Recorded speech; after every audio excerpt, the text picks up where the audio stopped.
말씀에는 엠마오 성경학교의 송찬호 목회자님이십니다.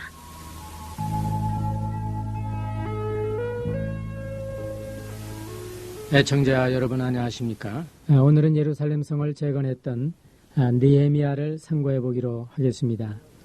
느헤미야는 여호와께서 위로하신다고 하는 뜻으로 성을 재건하여 유대인들로 안위를 얻을 수 있게 해 주었습니다. 느헤미야는 페르시아 왕궁에서 왕의 술관원으로 높은 지위에 있었습니다. 아닥사스다 왕 20년 그가 수산궁에 있으면서 유다에 다녀온 동포를 통해서 예루살렘 정황을 듣게 되었습니다. 사로잡힘을 면하고 남은 자가 그곳에서 큰 환란을 당하고 있으며 예루살렘 성은 회파되고 성문들은 다 불타버렸다는 것이었습니다. 이 소식을 들은 느헤미야는 수일 동안 슬퍼하면서 금식하고 기도했습니다.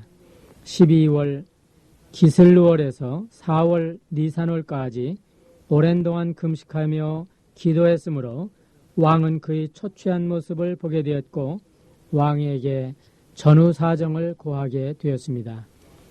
느헤미야의 소원을 들은 왕은 그의 요구를 들어주어 예루살렘 재건을 허가했을 뿐 아니라 유다 총독으로 임명을 받았습니다.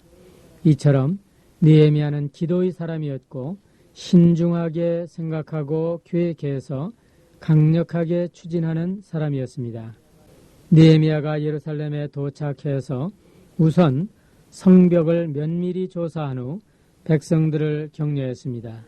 후에 저희에게 이르기를 우리의 당한 곤경은 너희도 목도하는 바라 예루살렘 성이 소화되고 성문이 황무하였으니 자 예루살렘 성을 중건하여 다시 수치를 받지 말자.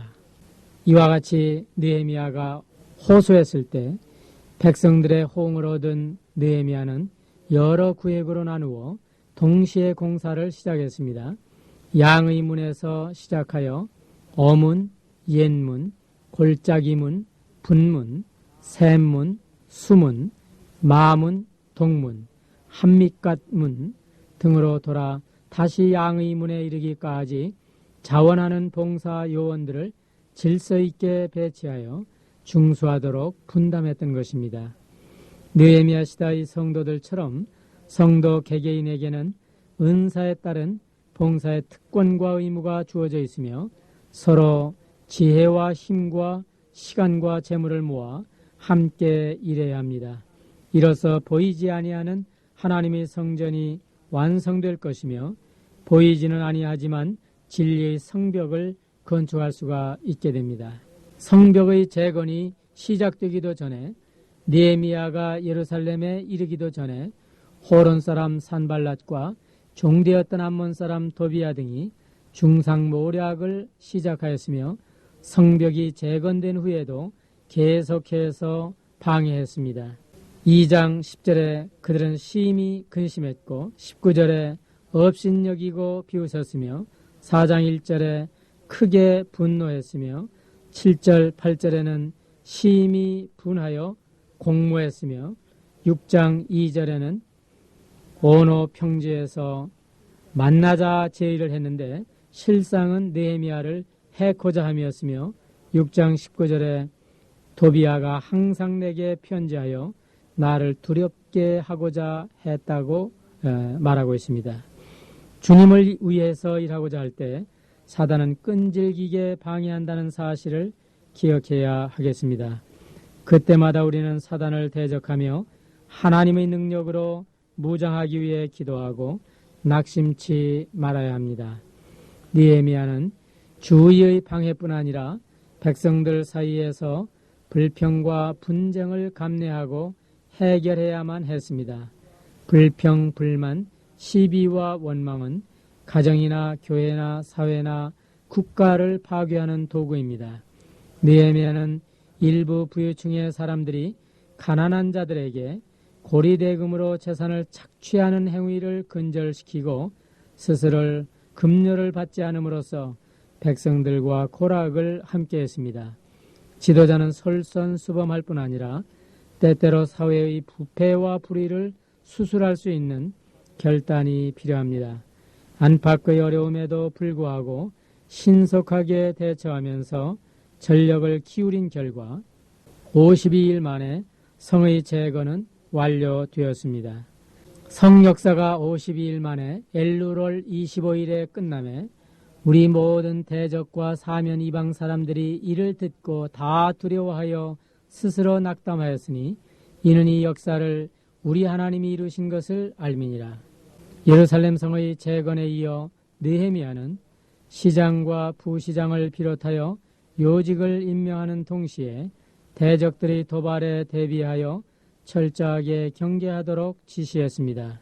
성이 건축됨에 문짝을 달고 문지기와 노래하는 자들과 레위 사람을 세운 후에 네우 아우 하나니와 영문이 관원 하나냐로 함께 예루살렘을 다스리게 하였는데 하나냐는 위인이 충성되어 하나님을 경외함이 무리에서 뛰어난 자라고 말씀하십니다. 하나님은 하나님을 경외하며 범사에 성실한 자를 사용하셔서 하나님의 성실하심을 나타내시며 영광을 받으십니다. 이미 성전이 중건되었고 성벽도 재건되었으며 이스라엘을 통해서 하나님의 말씀을 배우면서 백성들은 영적으로 각성하게 되었습니다. 그들은 역사를 통해서 하나님의 자비와 능력을 깨달았고 또한 범죄에 대해서는 반드시 응징하시는 공의의 하나님이심을 깨달았습니다. 그들은 오직 하나님께 충성을 다하기로 굳게 서약하고 도장을 찍었습니다. 이방인과 결혼하지 말 것, 또한 안식일과 안식년을 지킬 것, 성전세를 비롯하여 헌물을 바칠 것, 11조를 바칠 것 등에 대하여 구체적으로 결단을 내렸습니다. 이제 느헤미야는 특별히 성전에서 봉사하는 사람들을 세워 직무를 분담하고 성곽을 돌면서 찬양을 부르며 이스라엘 선도하에 봉헌식을 거행했습니다. 예루살렘 성곽이 낙성되니 각처에서 레위 사람들을 찾아 예루살렘으로 데려다가 감사하며 노래하며 재금치며 비파와 수금을 타며 즐거이 봉헌식을 행하려 하며 이에 노래하는 자들이 예루살렘 사방들과 느도바 사람의 동네에서 모여오고 또 벳길갈과 게바와 아스마와 들에서 모여왔으니 이 노래하는 자들은 자기를 위하여 예루살렘 사방에 동네를 세웠습니다. 제사장들과 레위 사람들이 몸을 정결케 하고 또 백성과 성문과 성을 정결케 하니라. 그날의 모세의 책을 낭독하면서 암몬 사람과 모압 사람은 영영이 여호와의 회에 들어올 수 없음을 알고 철저히 분리시켰습니다. 그리고 성전 골방을 맡은 제사장 엘리야십이 도비야와 연락이 있었으므로 도비야에게 방을 주었음을 알고 즉시 쫓아낸 다음 성전 기명과 헌물을 넣어두는 창고로 환원했습니다. 또 레위 사람들의 몫을 주지 아니하여 직무에서 이탈한 것을 알고 즉시 민장들을 꾸짖어 11조를 가져오게 하고 레위 사람들을 불러 원위치에 세웠습니다. 지난날 그들의 맹세에도 불구하고 안식일에 장사하는 사람들이 있어서 엄중하게 책망하고 또 이방인과의 관계를 암암리에 갖고 있던 자들을 바로잡았습니다. 에스라는 가르치는 자로서, 느헤미야는 다스리는 자로서 각자에게 주신 은사대로 충성하면서 긴밀하게 동역했던 사실은 그들의 신앙과 인격을 여실히 보여줍니다. 자신의 은사에 불릴듯 충성할 뿐 아니라 다른 사람의 은사를 존중하고 협력하여 에스라, 느헤미야 시대의 개혁이 우리 가정과 교회와 이 나라에 뿌리 내릴 수 있게 되기를 바랍니다.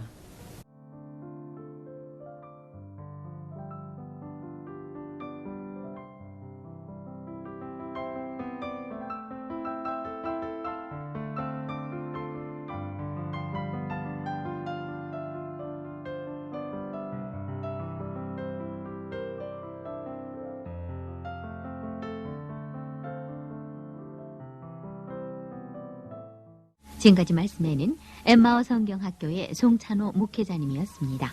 빛을 따라서 화요일 순서를 마칩니다.